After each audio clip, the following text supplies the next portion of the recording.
Once upon a time, there was a kind and intelligent queen who lived in a great stone castle. She was gentle, but not by her husband. The king was powerful and feared. He never allowed her to leave the castle or spend time with friends. Sometimes, when his anger rose, he would smash furniture, his rage echoing through the halls. At times, he would grab her harshly, leaving her trembling and silent.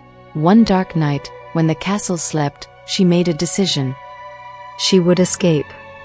To leave, she needed the key to the great iron gate, the only key, heavy and cold, kept on her husband's shelf. But staying was worse. She opened the door and ran. She ran until the stone paths turned into dirt, until the castle lights disappeared behind her.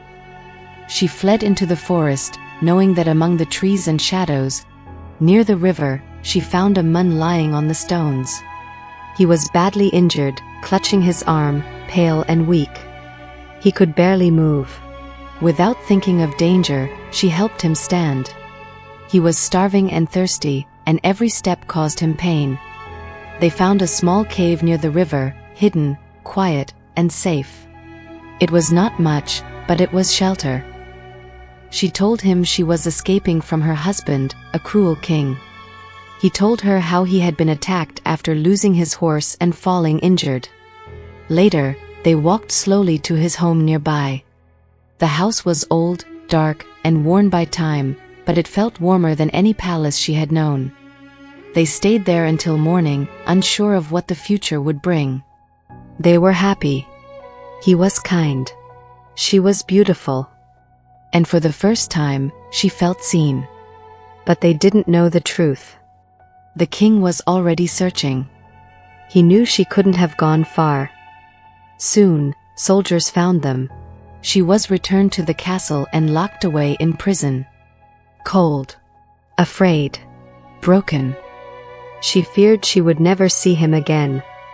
That she would never be free again. And somewhere beyond the walls, the forest still waited. She sat alone in the cold prison, listening to the silence wrap around her like chains.